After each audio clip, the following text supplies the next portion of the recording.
ఉన్నాడా? సార్ మీరు పెట్టండి సార్. సార్ నేను బెనర్జీని మాట్లాడుతున్నాను sir. Banerjee, yes sir. Koteswara గారికి వాళ్ళ ఇంట్లో సేఫ్టీ లేదు. మన కంట్రోల్ రూమ్ తీసుకురా with production. Yes sir. Sir మా ఎస్పీ గారు మిమ్మల్ని మా కస్టడీలో ఉంచమని ఆర్డర్ వేశారండి. వెళ్దాం పదండి.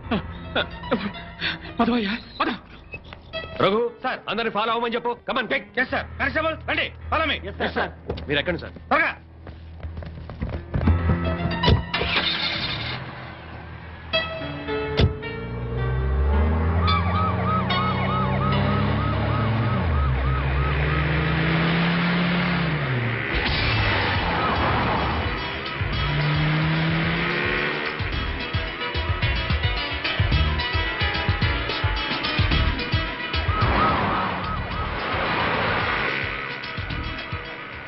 పాండు సార్ వచ్చేస్తున్నా సార్, మీ దగ్గరలోనే ఉన్నా.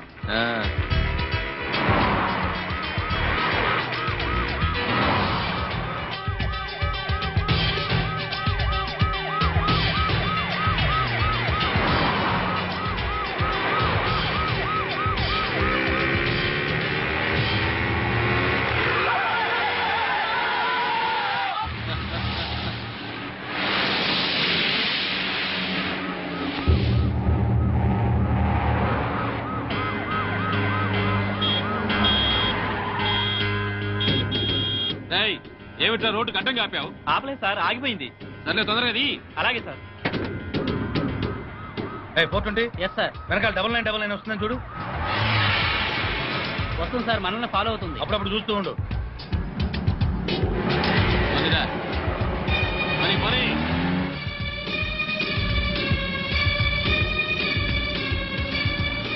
ఏమైపోయిందిరా పోలీస్ జీపు?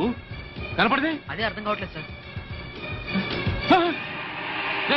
పోలీసులు ఎవరు కనపడలేదురా? ఏమైపోయారు?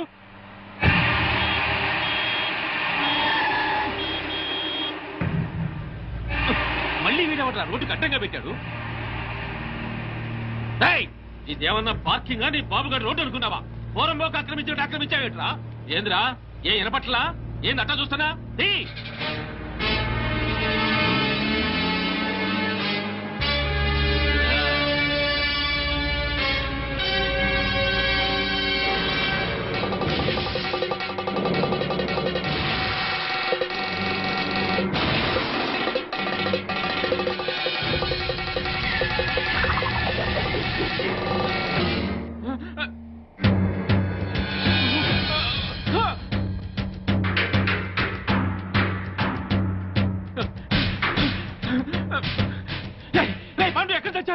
నా వెనకాల ఫాలో అవ్వమని చెప్పాను కదా. మీకోసమే వెతుకున్నా సార్.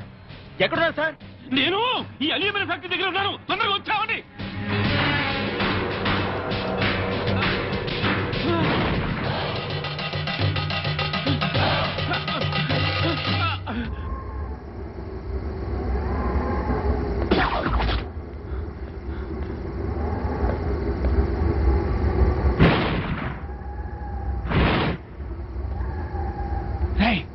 ఎక్కడున్నారా?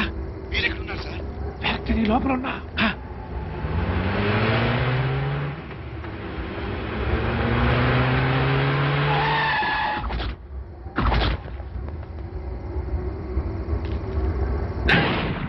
స్వామి, నువ్వు మాస్టర్ ప్లాన్ వేసి పోలీసుల్ని మధ్యలో మాయం చేస్తావని తెలిస్తే నా ఏర్పాట్లలో నేనున్నా. ఏంద్ర దిష్టి బొమ్మలాగా చూస్తారు? కత్తికో కండగా నరికి.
గ్యారంటీగా తప్పేది నన్నే.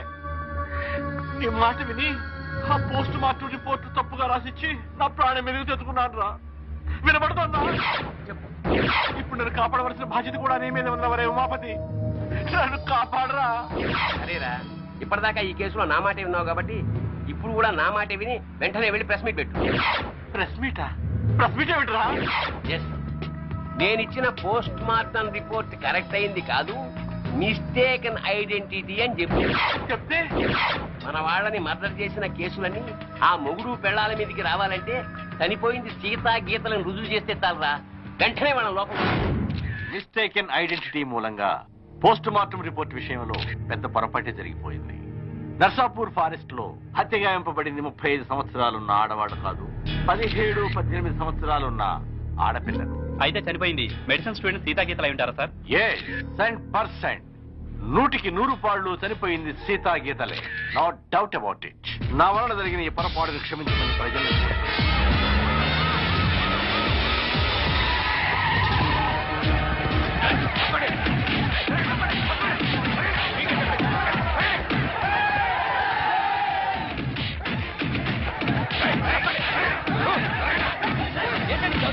ఎక్కడా స్వామి? తెలీదు చెప్పు.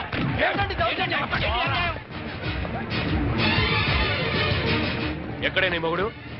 తెలీదు. తెలీదా? ఇన్స్పెక్టర్, నోర్మై, పోలీసులతో కోర్టుతో ఆడుకుంది చాలు. ప్రెస్ మీట్ లో డాక్టర్ అంతా చెప్పాడు. మర్యాదగా స్వామిని అప్పగించారా? సరే సరే, లేకపోతే మీ ప్రాణాలు తప్ప అన్ని పోతాయి. బ్రహ్మాండంగా ఉందా నీ ఐడియా? పోలీసులు ఈ పాటికి ఆ స్వామి గారిని అరెస్ట్ చేసి బొక్కలో వేసి ఎరగుమ్ముతుంటారనుకో. మరేంటనుకున్నావు, మనది క్రిమినల్ బ్రెయిన్.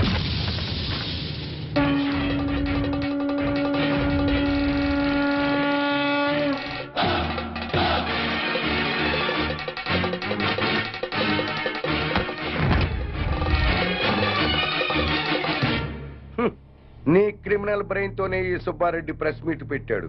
వీడికి నీకు సంబంధం లేదు సార్. వాడు డాక్టర్, నేను లాయరు, వీడు జస్ట్ నా క్లయింట్.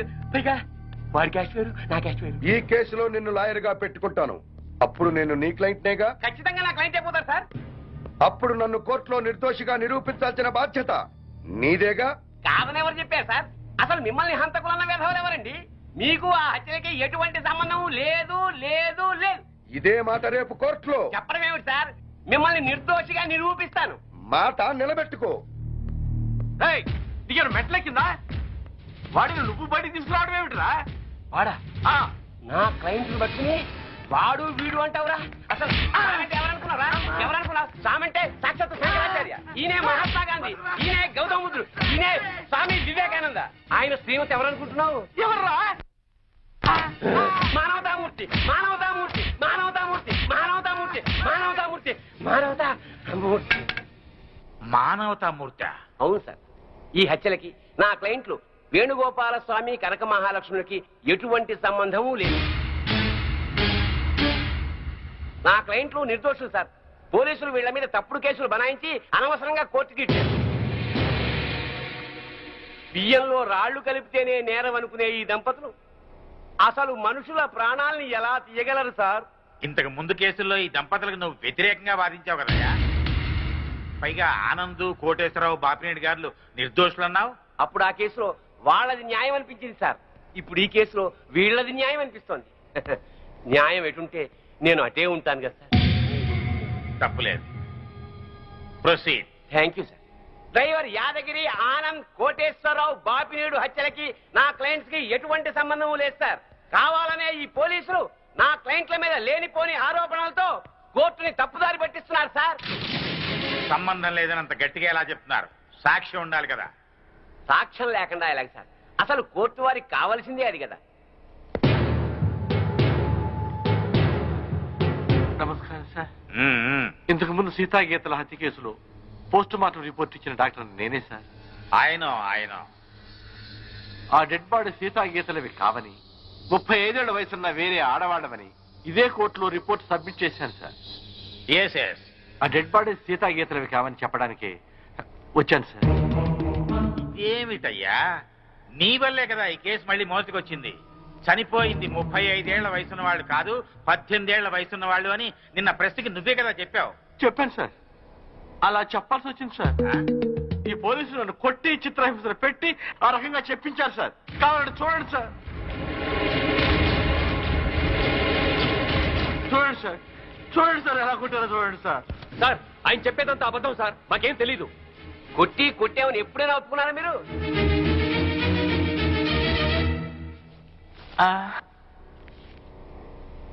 మిమ్మల్ని కొట్టి మీ చేత అబద్ధం చెప్పించాల్సిన అవసరం పోలీసులకి ఏముందండి? చాలా ఉంది సార్.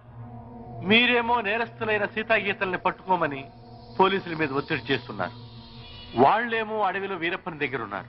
ఈ పోలీసులకు అడవిలో ఉన్న వీరప్పని దగ్గరికి వెళ్ళడానికి ధైర్యం చాలక, ఇటు మీకు ఏం చెప్పలేక, మధ్యలో నన్ను నానా చిత్రహింసలు పెట్టి ఆ చనిపోయిన వాళ్లే సీతాగీతలని నా చేత తప్పుడు రిపోర్ట్ చెప్పించారు సార్.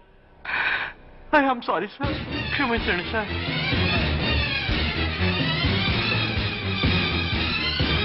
ఒక బాధ్యత గల ప్రభుత్వ డాక్టర్గా అప్పుడు ఇప్పుడు ఒకే మాట నిలబడుతున్నాను సార్.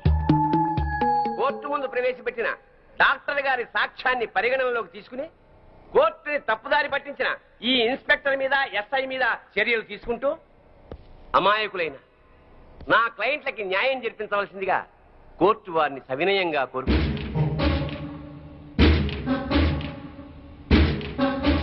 ప్రభుత్వ డాక్టర్ వాంగ్మూలాన్ని, పోస్ట్ మార్టం రిపోర్ట్ ని ఈ కేసులో సాక్ష్యాలుగా పరిగణించి చనిపోయిన వాళ్ళు సీతా గీతలు కాదు అని కోర్టు నిర్ధారించడం అయింది.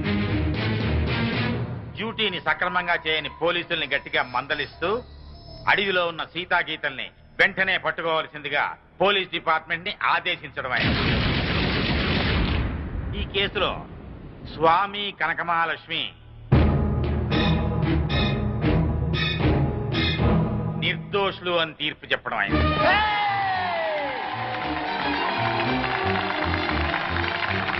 ఆగండి, ఆగండి, ఆగండి.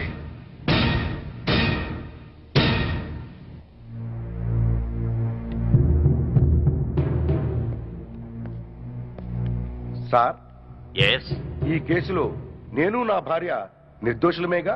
ఎస్, జడ్జిమెంట్ ఇచ్చా కదా. ఇప్పటి వరకు జరిగిన హత్యలకు మాకు ఎటువంటి సంబంధము లేదు కదా సార్? అదే కదయ్యా నేను తేల్చింది.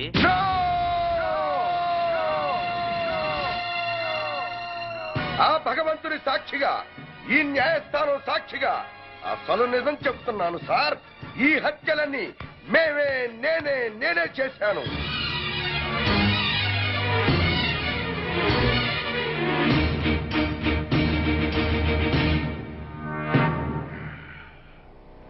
క్షమించండి సార్, నేను నా భార్య కలిసి అందరినీ చంపాం. మేము హంతకులం సార్. అయినా సరే లాయర్ గారి చాతుర్యంతో, డాక్టర్ గారి సహకారంతో మేము నిర్దోషులుగా బయటికి వెడుతున్నాం సార్. సామాన్యులమైన మాలాంటి వాళ్లే కోర్టుని మోసం చేసి వెళ్లిపోతుంటే ఇక డబ్బున్న వాళ్ళు, గూండాలు, రాజకీయ నాయకులు కోర్టుల కొత్త వారిళ్లకు వచ్చినట్టు వచ్చి నిర్దోషులుగా వెళ్లిపోతున్నారు సార్. ఇది న్యాయమేనా సార్? బజార్లో సిగరెట్లు కొనుక్కున్నట్టు, కిళ్ళీలు కొనుక్కున్నట్టు సాక్షుల్ని కొనుక్కుని మీ ముందు పెడుతుంటే వాటిని బట్టి తీర్పు చెప్పటం ఎంతటి అన్యాయం సార్. ఈ న్యాయస్థానంలో తప్పు చేసిన వాడికి శిక్ష పడుతుందనే భయమే ఉంటే ఆ దుర్మార్గులు నా చెల్లెల్ని ఇంత కిరాతకంగా చంపేవాడు కాదు సార్. నేను చేస్తున్న ఈ న్యాయ పోరాటం నా చెల్లెళ్ళ గురించి కాదు సార్. ఈ భారతదేశంలో ఎందరో అక్క చెల్లెళ్ళు అన్యాయాలకు, అక్రమాలకు బలైపోతున్నారు సార్. అలా జరగకుండా ఉండాలంటే ఈ న్యాయ వ్యవస్థను ప్రక్షాళన చేయాలి సార్, ప్రక్షాళన చెయ్యాలి. సాక్ష్యాలను బట్టి కాదు సార్, నిజాలను బట్టి తీర్పు చెప్పండి. ఆ దేవుడే దిగి వచ్చి మర్డర్ చేశాడని నిరూపించగలరండి కొందరు లాయర్లు.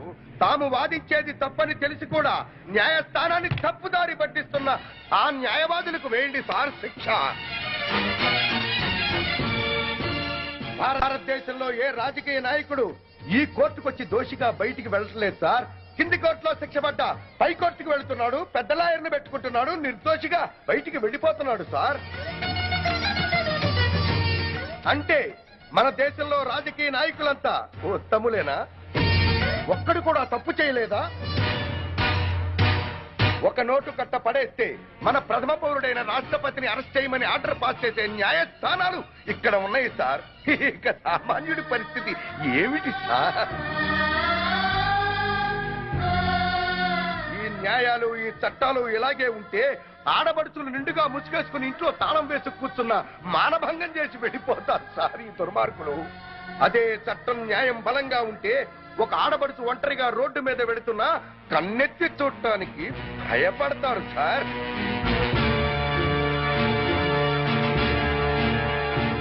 మీ ఐపీసీలో అచ్చు తప్పులు కాదు సార్, కొన్ని అచ్చంగా మాత్రమే ఉన్నాయి. చిన్న పిల్లలు చదివే పాఠ్య పుస్తకాల్లో అచ్చు తప్పులు ఉంటే అదేదో పెద్ద తప్పుగా భావించి వెంటనే వాటిని సరిచేస్తున్నారే. మరి మీ న్యాయశాస్త్రంలో తప్పుల్ని ఎందుకు సరిచెయ్యరు సార్? మేధావులు లేక న్యాయం జరుగుతుందోనన్న భయమా? నేను చేసింది నేరం, కానీ మీ న్యాయశాస్త్ర ప్రకారం నేను నిర్దోషిని. మార్చండి సార్. ఆ మార్పు నాతోనే మొదలు పెట్టండి. ఏ శిక్షకైనా సిద్ధంగా